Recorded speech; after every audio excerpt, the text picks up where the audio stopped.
And now, you're tuned in to RBLR, the home of Tampa Bay's Reveler Sports.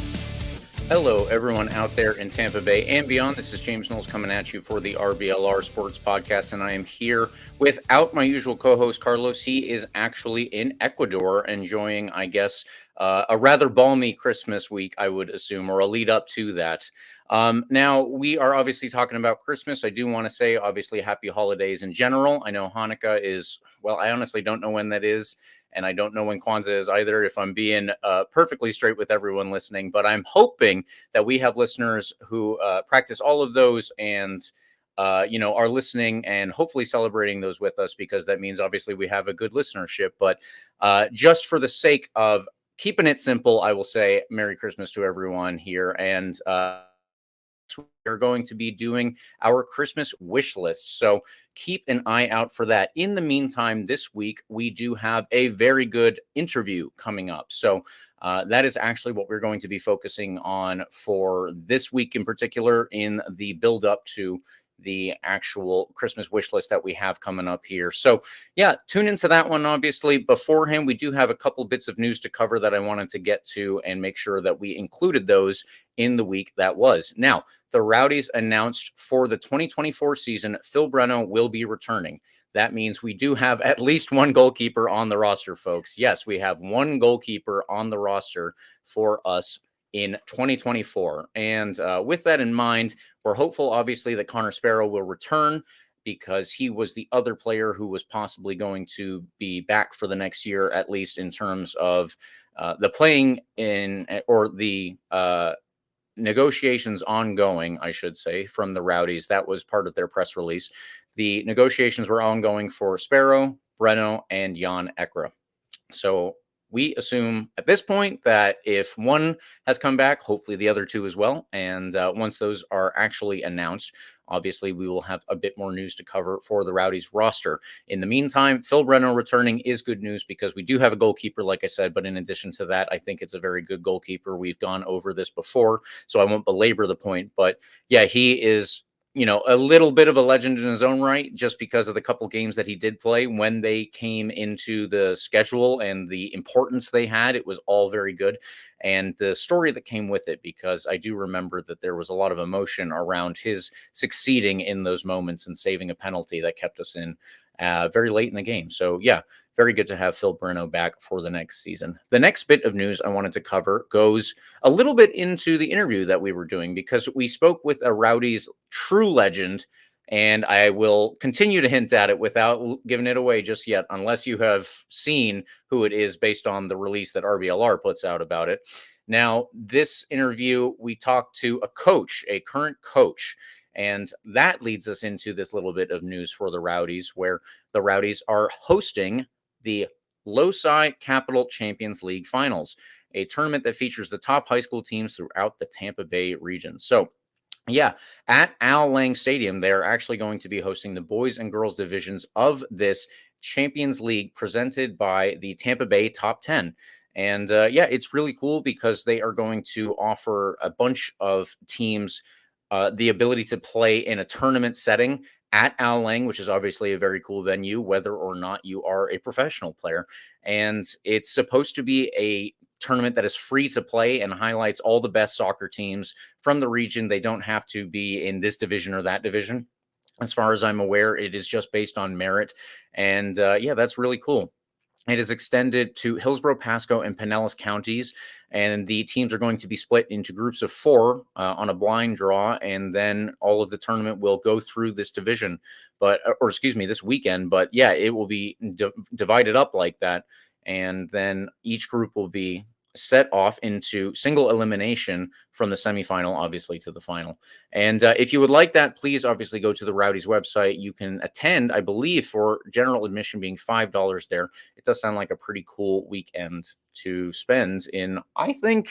Well, I guess we'll see about the weather. I was going to say it's nicer out because it's not quite so hot, but then I just remembered that there was supposed to be maybe some rain on Saturday. So I guess we will see actually how it turns out.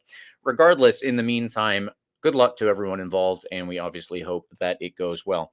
Now, to stop hinting at this interview because we have danced around it enough here. I will say that we got on a big, big, big hit this week, and that is Georgi Hristov. If you do not know Georgi Hristov, then you must be a very recent Rowdies convert, and welcome to the fan group, obviously. But yes, he is a true legend at this club, the guy who held the Rowdies scoring record up until very recently. And he was with the Rowdies. I think he still has the Rowdies overall appearances record. So yeah, he's got a wealth of knowledge, obviously, about growing up in Eastern Europe and kind of what it was like growing up in terms of playing soccer over there. That's something that we got into as opposed to what it was like under different governments or whatnot. But beforehand, I just want to say the RBLR Lightning podcast has teamed up with our friends at the Bolt Report to raise money for a great cause. Now, over at the shop, we've got an ugly sweater themed shirt that will look great on you or anyone around you if you do want to get gifts. And this will do good because all of our profits on this shirt will go to Toys for Tots. There will be a link in the description for this episode. Please do check that out. And we are also giving a few away. So if you want to, visit RBLR Lightning on Twitter for more details where you might be able to gather a shirt for yourself or others, possibly even for free. And like I said, all profits go to Toys for Tots. Who doesn't want to help them out? All right, everyone. And now we have our esteemed guest join us this week. It is Georgi Hristov from the past and also from the present, because we are going to talk about what you are up to now, Georgi. So thank you so much for joining us. And how are you doing today? I'm doing great, guys. I want to thank you as well for the invitation. Really appreciate it. I think it's amazing what you guys do. Showing people what's going on in the Tampa Bay sports community. So it's amazing what you guys have been doing. So great stuff. Thank you. That is our goal, obviously, and that is high praise coming from you. So, yeah. Well, Georgi, we wanted to get into this interview and, like I said, discuss what is going on in your life right now. But I am assuming at some point we hope that we will have some brand new fans to the Tampa Bay Rowdies, like even just from 2023, and hopefully they're listening to this too.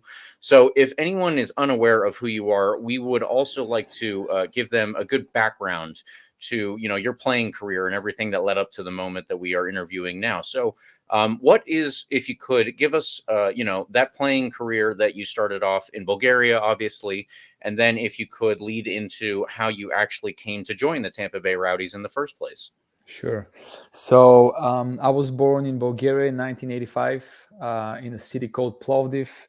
This is one of the oldest cities in the world. I think it's in top 3 in Europe. Beautiful city, which I miss every day. And then I moved later on to a smaller town in the mountains. This is where I started playing soccer. I actually started playing soccer late. Probably I was 11 years old when I got into like a soccer club. Obviously, back home, as you know, in Europe and South America, the kids play a lot of soccer on the streets. You can call it futsal, you can call it street soccer, whatever. So I was playing by that time a lot on the streets with my friends. So I started playing, I think it was 5th grade, maybe 10, 11 years old. And then at 14, I moved back to Plovdiv, where I was born, which is the second biggest city in Bulgaria. So where I joined one of the best academies over there at 14. And then at 17, I signed my first contract. I was 17 years old.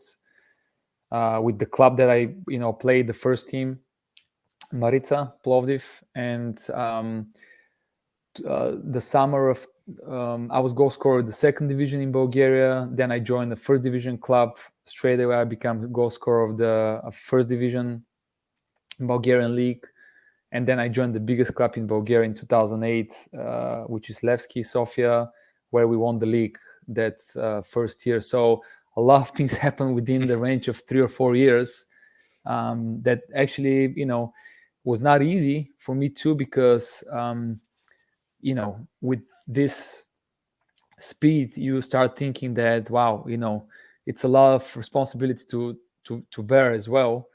Where I was able to manage it well or not, that's a lot of the more important stuff of being a professional soccer is mental, right? So I think I did okay.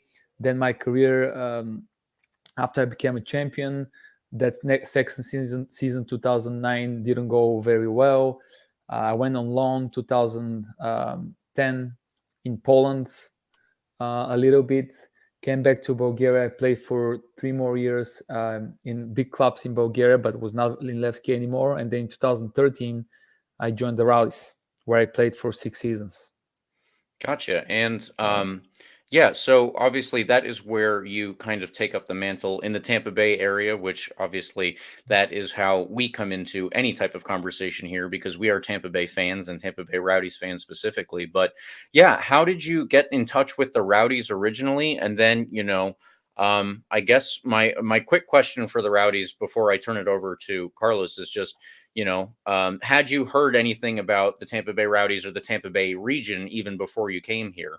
And, what was your general idea of it? I've heard the Tampa Bay Rowdies through my cousins because my cousins, they've been living in St. Petersburg since 2000 and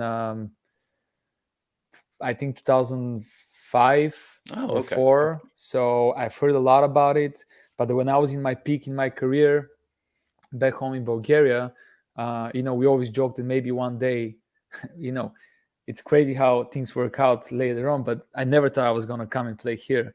But we were actually joking that, hey, he was like, maybe one day you come back and live and play for the Tampa Bay Rowdies. I think the Tampa Bay Rowdies came back 2009 or 10 maybe. So before that, they haven't really told me about Tampa Bay Rowdies, but I knew about Tampa Bay, right? St. Petersburg, Tampa and everything. But when the Rowdies came back, this is when those jokes, just to clarify, started around 2010, 11. So I actually was on trial. I was on trial with Philadelphia Union. This is how everything happened. So I came. They were interested. I went on preseason with them in early February in Orlando. John Hackworth was the coach. He really wanted me. I didn't have the green card yet, so they already had 8 how do you say, foreigners, right? 8 foreigners in the is that how it? Yeah. For you to not be considered a foreigner, you have to have a green card. So they had already 8 spots taken. Yeah. So he explained to me, I want you in the team. Maybe you can, maybe you can come and train in Philadelphia, but at this point we can't sign you. So John Hackworth reached out to Perry Vanderbeck, who was back then the president of the Rowdies, for me to join the Rowdies. So my real goal was really to play in MLS, and only option for me, because I came from a good clubs, good leagues, and I thought I would take this position with the Tampa Bay Rowdies, just temporary, right, in the beginning, hoping that I'm gonna join MLS club maybe later that year. But things work out very good. I start playing very well straight away. I won the MVP award that first year, as you know, 2013, which was pretty prestigious. Best player in the second tier in America. I knew I was going to perform well, but I really didn't know how I can really get that far straight away from the first year. And I just I love the club, the city, and then I had a few offers late that year, 2013, after the season, but then Bill Edwards bought the club early 2014, and then there's completely different future now for the club, for everybody, right? There was all the goals for MLS, and I was told, which is true, that they were going to build a team around me, and I was going to be I don't want to say it this way, but the star of the club, and they were going to build this amazing team where we were going to join MLS. So that's how I decided to stay, and there's no regrets that didn't go to MLS, because the Rowdies became and always was, but a club that everybody wants to play. If you ask any player where they want to play, especially in USL, everybody wants to play Tampa Bay Rowdies. It's probably one of the most successful franchises in this league. It's a beautiful city, the weather and everything. So this is how things work out. And then I stopped playing January 2019. Gotcha. Yeah. No, that's really interesting insight too, because I guess something I wasn't aware of was that we have Philadelphia Union to thank in part for connecting us with you. So thank you. Philadelphia Union, they had a part. They Yeah. also, when I had interest from other clubs, which is a rule that I don't like. It's an MLS rule, I guess. It's called Discovery. Yeah. Is it called Discovery rule or something? Yeah. Yep. something like That's that, it. yeah. So they just put it on you as if you agreed on it. Yeah. So the other clubs that were interested in me after that first season with the Rowdies, they actually had to reach out to Philadelphia, Right. for for an agreement or something, right? So which didn't make sense. Anyways, it didn't happen, so I stayed here anyways. But that's John Hackworth was pretty much played the main role. How I joined the Rowdies, and he was the one who called Perry Vanderbeek, who was at that time the president. So, and I stayed a very good friend with John Hackworth throughout those years. So, but never played for him. So right. So we thought we would get together at one point. It just didn't work. But we played against each other later on because he was in Louisville. He was doing an amazing job there. So awesome. Well, I wanted to ask you about that early part of your career with the Rowdies, because as you know, just in your time as Rowdies, let's say 2013 to 2019, the club changed a lot, right? I mean, facilities wise, kind of just the stadium and kind of even just the reputation of the club as a whole. In your time with the Rowdies, I felt like changed pretty significantly.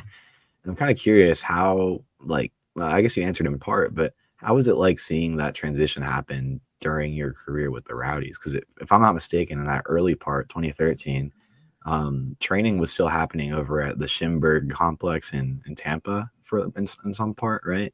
And things like that, I think, must have been really interesting to kind of see change during your time as a player. That transition was really what I saw it happening, was the main part why I decided to stay, because it really became like a high level, top professional club with everything that changed. Schimberg was not that bad, actually. It was for training, right? Listen, the way I grew up, you can always find ways to complain about things, right? To me, I go on that field and I have to make sure I'm going to be the best every training. And that's how it was with Schimberg as well.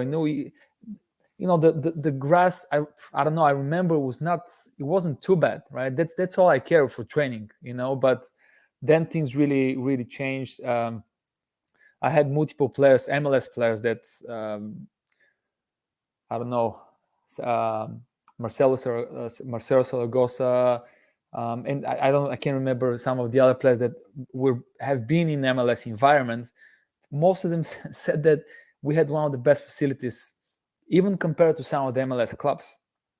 Of course, not all of them. Some of the MLS facilities, especially nowadays, are insane. But we had it amazing. What Biothers did for the club, for the players.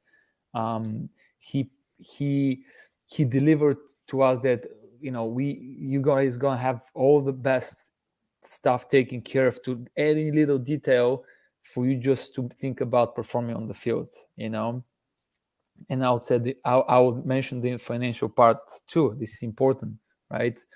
We were getting paid very well, and we were appreciative about it, because again, the professionalism was it was next level. So I still think it is, right? I've been going to games, but it's not. It's different now. I'm not inside the club, but things really changed 2014. I'm talking about a matter of few months, 2 or 3 months, everything completely changed. We started training at the right in downtown St. Petersburg, right next to the USF camp over there. We had this field, and we'll train sometimes on the stadium as well. But Obviously, the stadium feel was unbelievable. The locker rooms huge. We had the table tennis playing, insane stereo music blasting all the time. The gym, it was, it's amazing. I think players nowadays, the players that play for the Rowdies, they know what I'm talking about. They really appreciate that, I'm sure. Yeah, that's awesome insight. I appreciate that. I think it's kind of something that a lot of people take for granted, that transition from 2013, 2014, that time. Something Yeah. that I don't think we hear a lot about as fans, but I appreciate your Right. insight as a player for that. And then I think before we move on to kind of getting into what you've been working on today, post your playing career in the Tampa Bay area, I'm just curious because obviously you played many a season with the Tampa Bay Rowdies from 2013 to 2019, 56 goals in that time. And I'm just curious, as a player, is there one goal that sticks out to you, or one game that sticks out to you as a game that you think about a lot, one performance that you'll remember for the rest of your life? So first of all, I scored 60 goals, not 56 Oh. for the Rowdies. Yeah, that's okay. There you go. The Wikipedia Wikipedia Yeah. updated probably. That's okay. Wikipedia update that. Yeah. But it's 60. Yeah. So I'm joking. Maybe that's the goal against Seattle, 2013, because MLS, beating MLS team. It was my first year. The whole season was just going on so well for me. I think I scored 5 goals in 1 week that week, because it was like Saturday, Wednesday, Saturday games, and on Wednesday was the game against Seattle, and it was huge. The stadium was just absolutely packed. There was not even one seat. It was really, really just the perfect scenario. Everything, Then Diego Restrepo saved the PK towards the end of the game, so we won the game 1-0.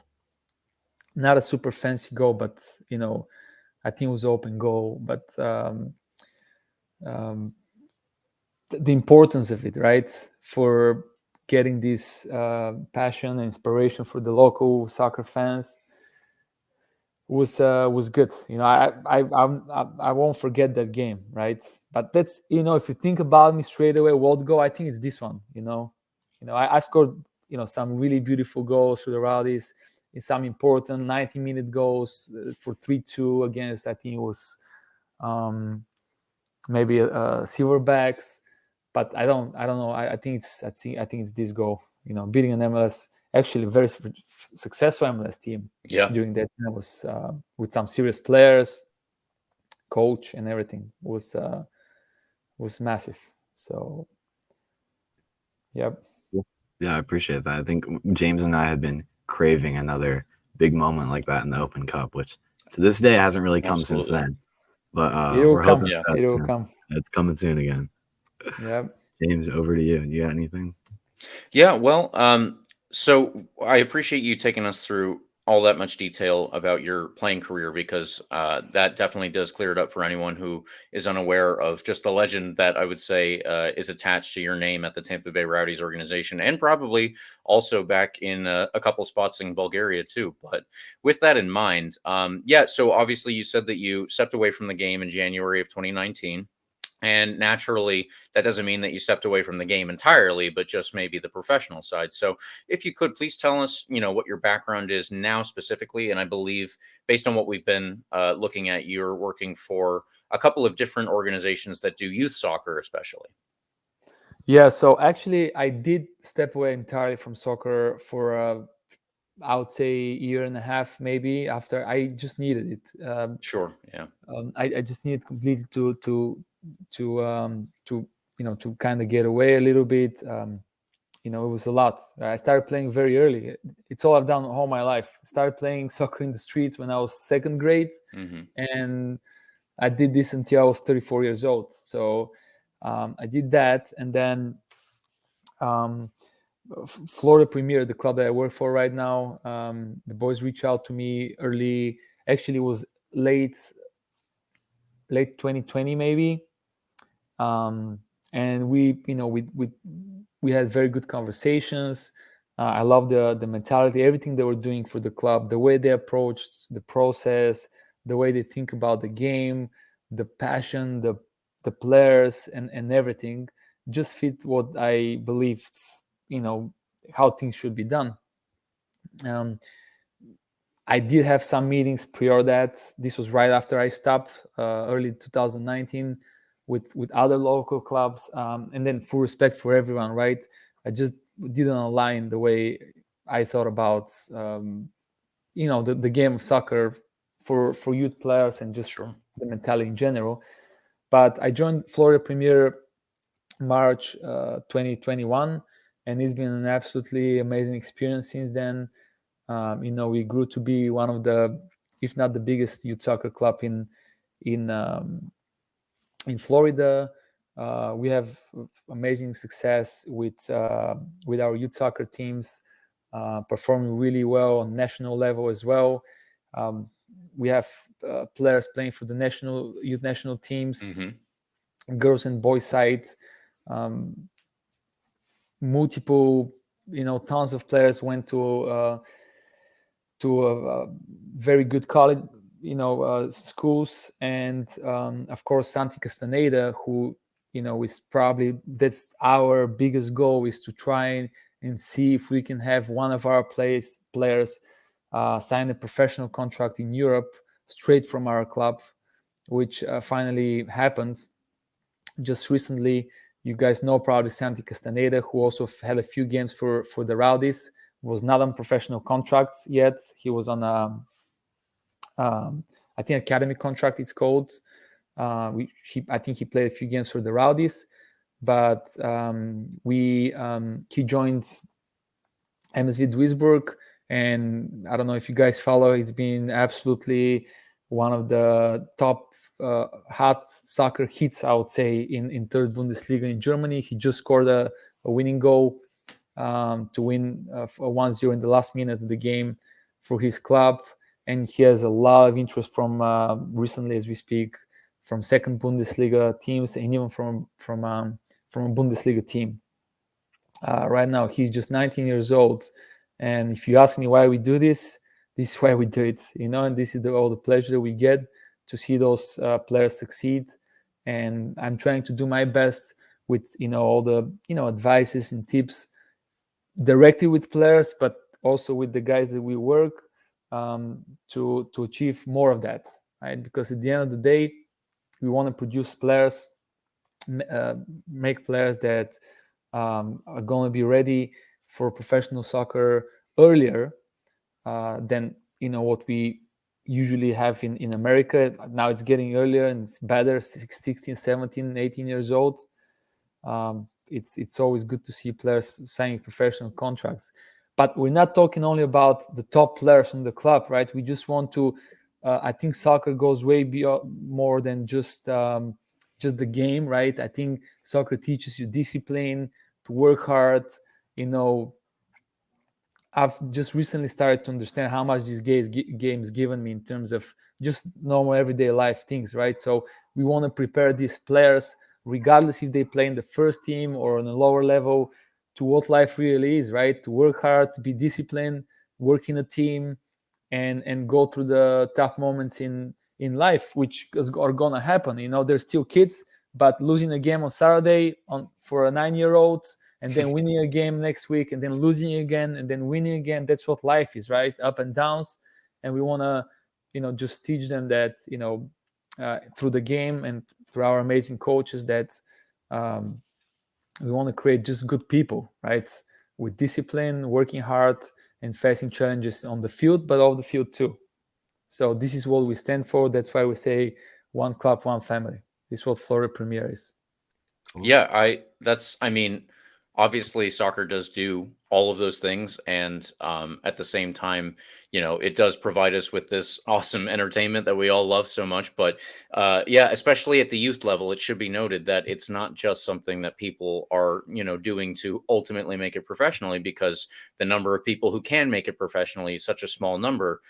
It's 1%. It's 1%. Exactly. You can't just focus on that. You have to focus on building up a whole person and making sure that they become, someone who can live through all of those things that you just described. So I think that makes a ton of sense. Now, with Florida Premier, I know that Santi Castaneda, he He did move to Duisburg, as you said, and I actually had just seen a couple of days ago that he scored that winning goal. It was that, I mean, that's awesome. But I'm super excited for him. If I could ask you a little bit about the organization that you have, or I guess the relationship that you have between the Rowdies at Florida Premier, because he played with the Rowdies, but as you said, it was on an academy contract, and it wasn't necessarily a full first team contract. So does this mean that the Rowdies will take, the best players from around the local academies, whether that be Florida Premier or, a different one, maybe Clearwater Chargers or what have you, and then they can give them these academy contracts? If you could explain that, I think that would give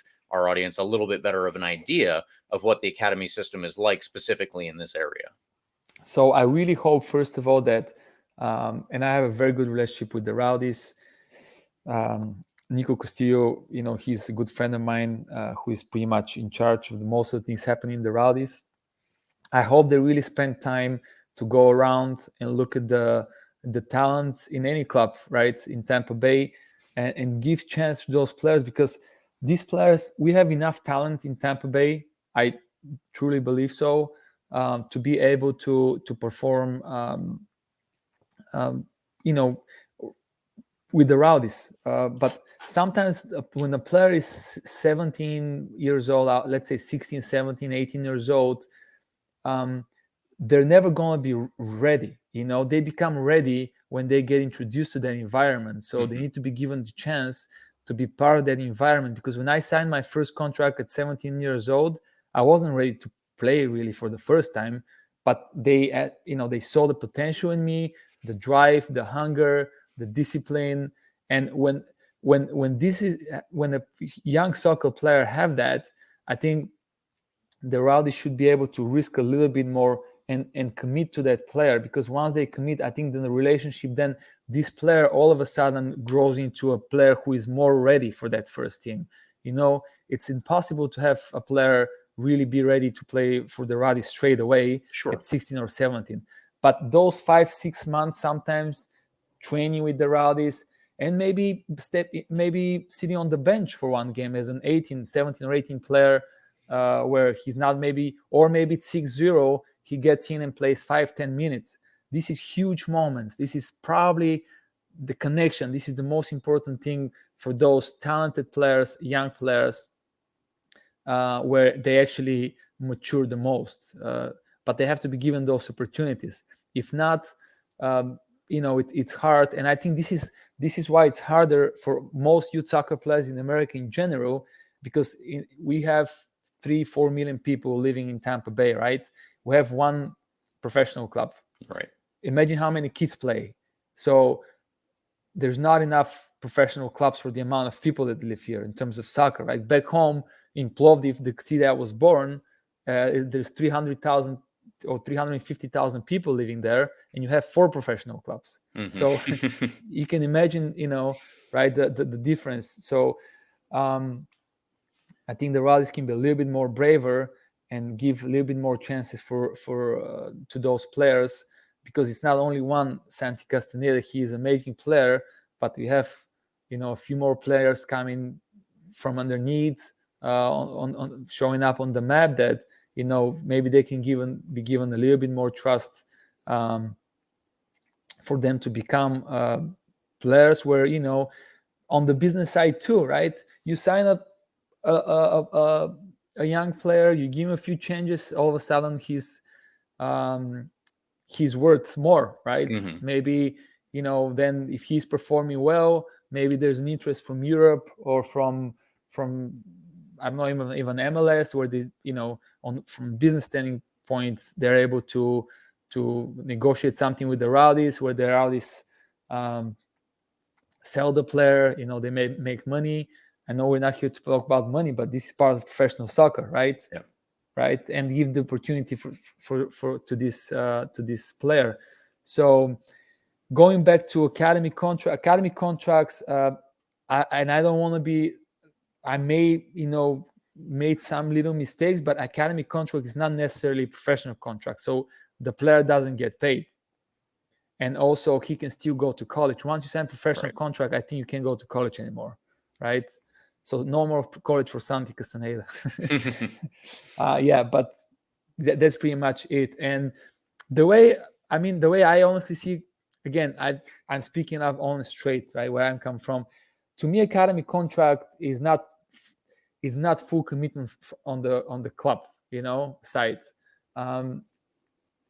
I'd rather, have maybe a player training more longer time, and if he's good enough, I give him a professional contract, or I don't. This is what I would do, right?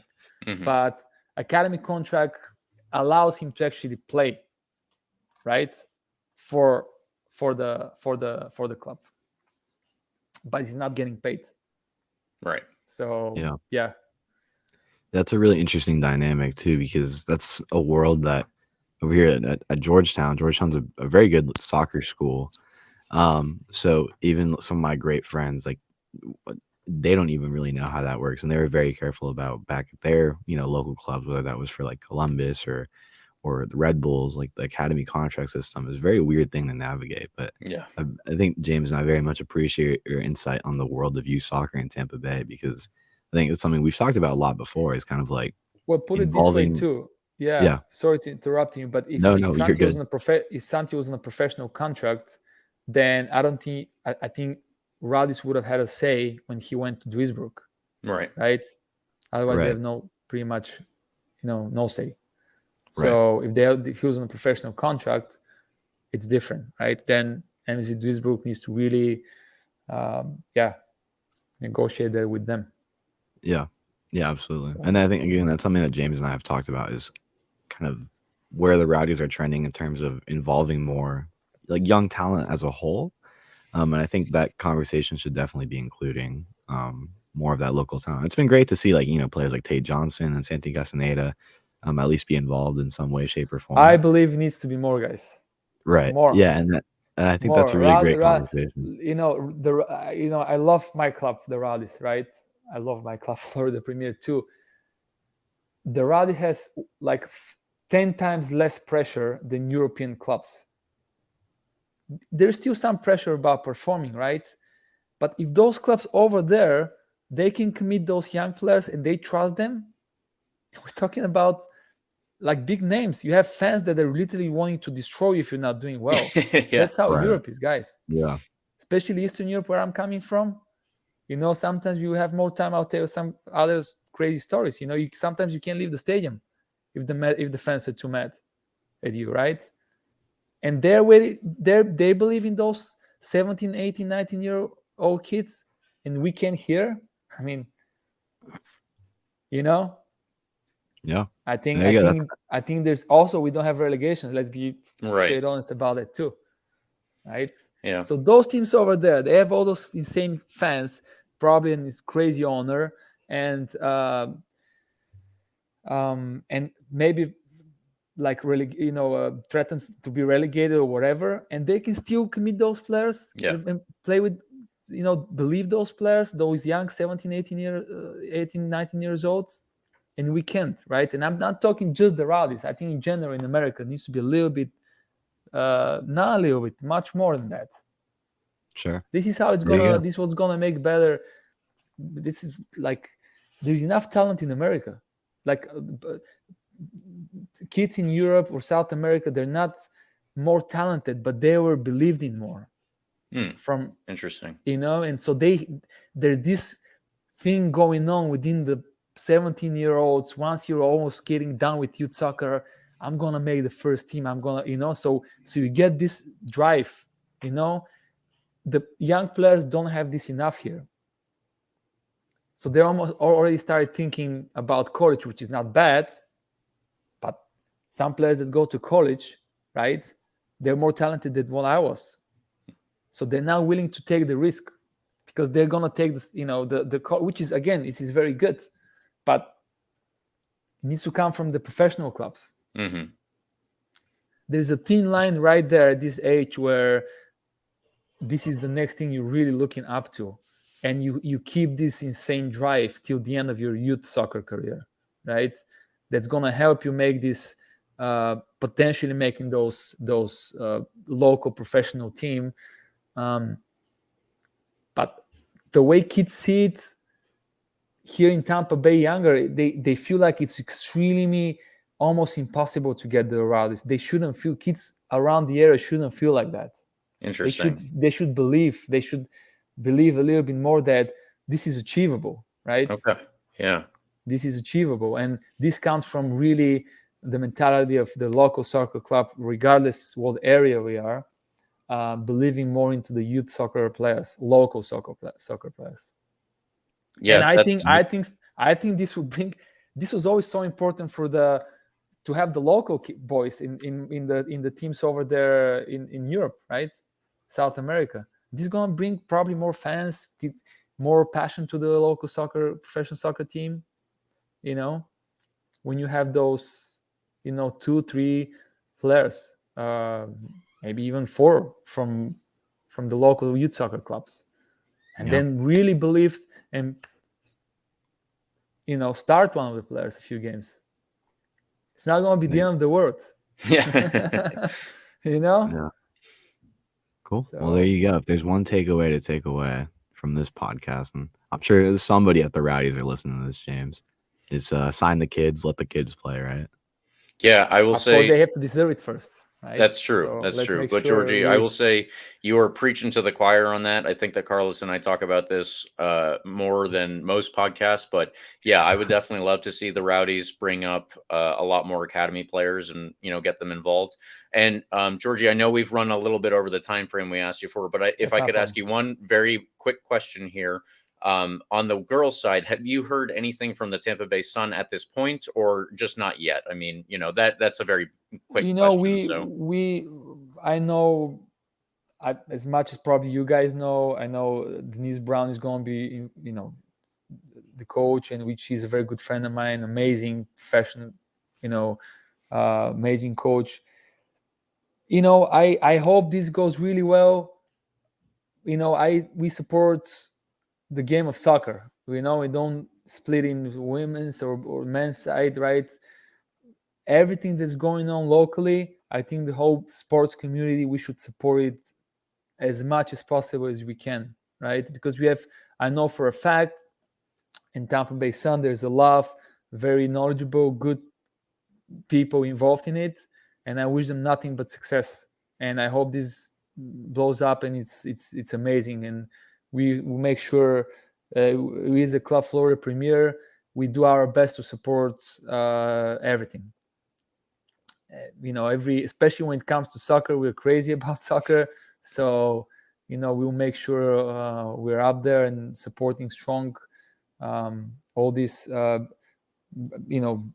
brave endeavors, because it's not easy, right? They're starting from almost from scratch, but I'm sure the people, like I said, the people involved, they're going to do an amazing job.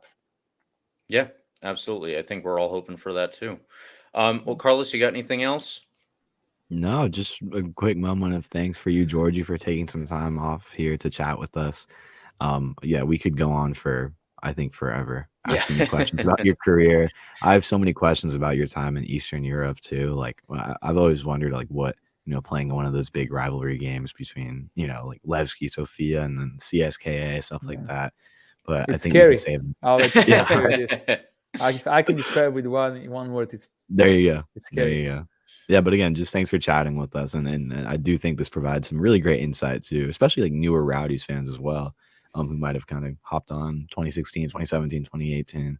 I think it provides a lot more insight and background to kind of how the club got to where it is today, really. So I appreciate your time, Georgie.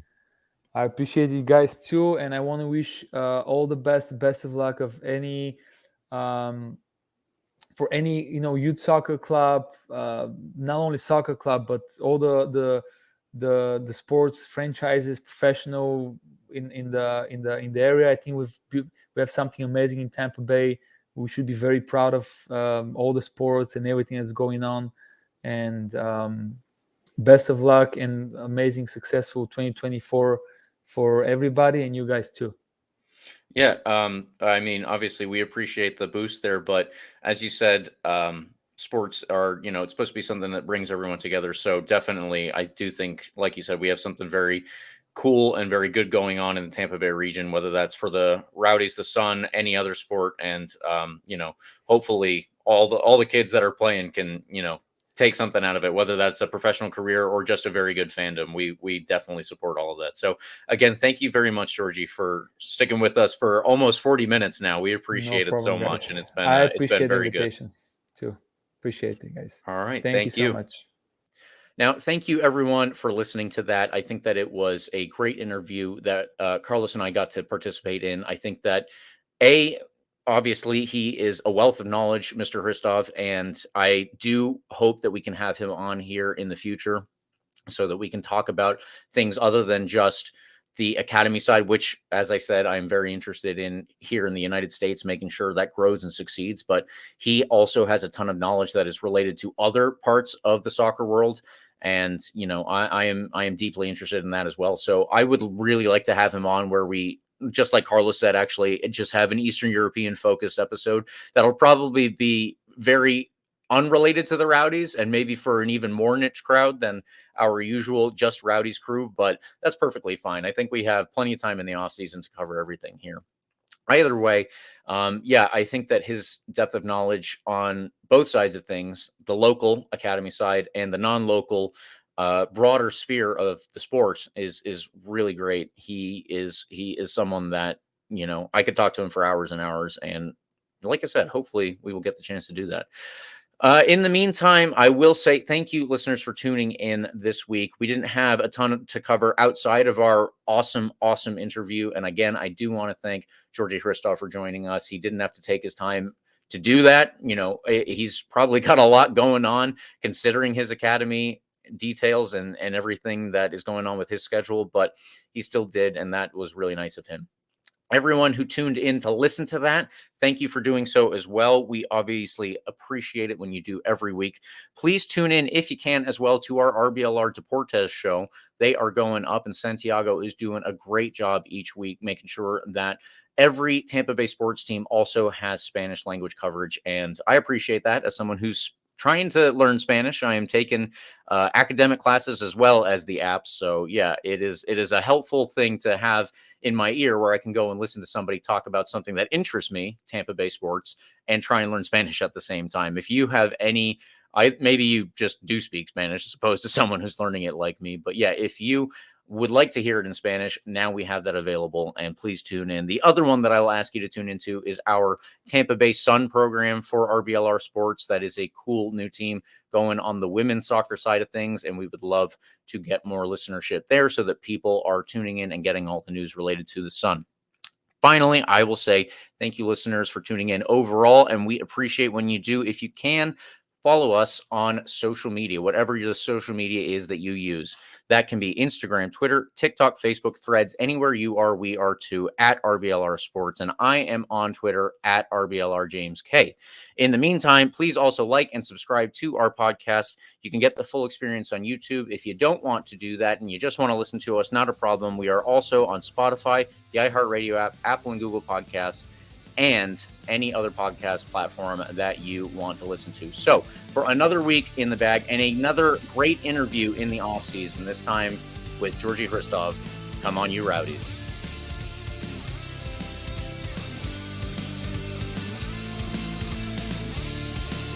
Thank you for tuning into this presentation by RBLR Sports. On your way out of the stadium, please remember to like and subscribe.